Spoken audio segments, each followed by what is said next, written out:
여러분 안녕하십니까? 린도알람 한상재입니다. 지금부터 2024년 8월 23일 금요일 인도네시아 자연이 그리워 방송을 시작하겠습니다. 어제 이어서 오늘도 헌법재판소의 결정을 무시하지 말라고 하는 데모와 우려의 각계각층 목소리가 자카르타를 뒤덮고 있습니다. 이건 어디까지나 조코이 대통령이 그 중심에 있는 문제라고 생각됩니다. 왜냐하면 둘째 아들 깨성을 오는 11월 지방선거에 내보내기 위해서 다수 의석을 갖고 있는 연정이죠. 인도네시아 마주 소속의 의원들이 헌법재판소의 결정도 무시하고 자기들 마음대로 지방선거 규정을 적용하려고 시도를 했기 때문입니다.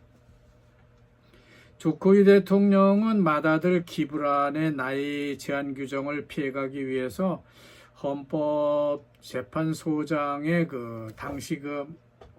헌법재판소장의 이상한 유권 해석을 통해서 일단 첫째 아들은 부통령에 당선시킨 바 있습니다. 한번 재미를 본 조코이 대통령은 이제 둘째 아들까지 좀 헌법을 동원해서라도 그것도 연정 국회의원들, 자기가 아니고요, 연정 국회의원들을 통해서 마치 합법적인 절차인 양 개정법을 처리하려고 했던 것이 아닌가 하는 그런 의혹을 받고 있습니다. 깨성의 생년월일이 12월 25일인가 그렇습니다. 따라서 나이 규정의 적용 시기를 후보 등록일을 기준으로 기산하게 되면은 후보될 자격이 없는 것이죠. 그렇지만 취임일자, 그러니까 선거를 하고 취임하는 날짜를 기준으로 바꾸게 되면은 그게 가능해진다는 그런 논리를 국회가 주장하고 있는 겁니다. 그러면 깨성의 나이가 만 30세가 되기 때문이죠. 그러면 어떤 것이 맞는지는 너무나 자명한 일인데, 일단 선거에 나서는 그 후보자의 자격이라고 하는 것은 후보가 되는 그 시점이 중요한 것이지, 선거를 해놓고 나이가 되면은 그때 가서 그걸 하겠다는 거 좀 억지 주장이 아닌가 하는 생각이 들어요.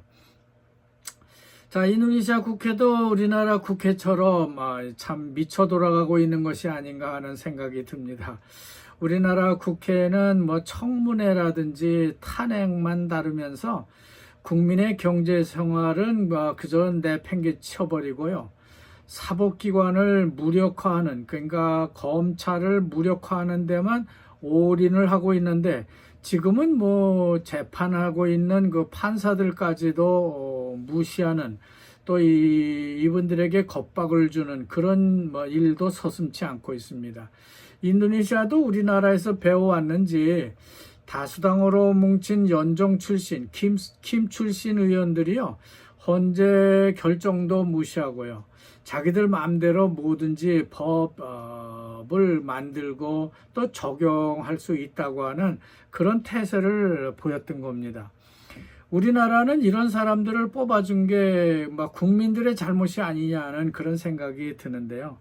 인도네시아는 정당끼리 연합을 해서 인도네시아의 권력을 나눠 먹는 게 문제가 아닌가 하는 생각이 듭니다.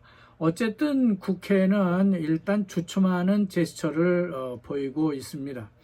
하지만 후보 등록 마감일이 다가오고 있기 때문에 조코이든 프라보든 뭔가 큰 결심을 해야만 이 문제가 해결될 것으로 보여집니다.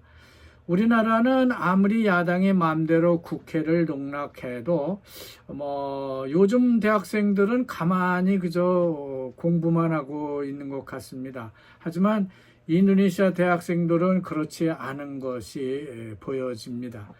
이들이 들고 일어났기 때문입니다.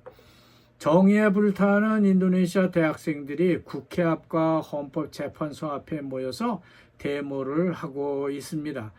뭔가 곧 터질 것 같은 그런 모습을 보이고 있는 것이죠. 자카르타 시내 곳곳에서 대학생들을 비롯해서 사회 각계각층 국민들이 격렬한 시위를 벌이고 있습니다. 따라서 조코이 대통령은요, 그날 끄마요란 엑스포에서 거기 가서 연설할 일정도 있었는데 그걸 취소하고 이스타나 메르다카에 그냥 머물고 있었다고 합니다. 겁먹은 것이 아닌가 하는 생각이 들어요.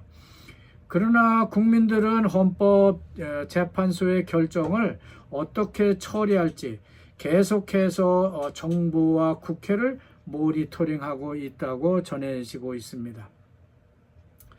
콤파스 신문도 각계각층의 목소리도 일면 좌측 톱 뉴스로 한 사람 한 사람 어떤 말을 했는지 전해주고 있습니다. 정치면도 보면요, 대학생과 정치인, 학자, 문학계 다양한 각계각층의 사람들이 헌법재판소 앞으로 달려가서 평화적 시위를 벌였다고 합니다.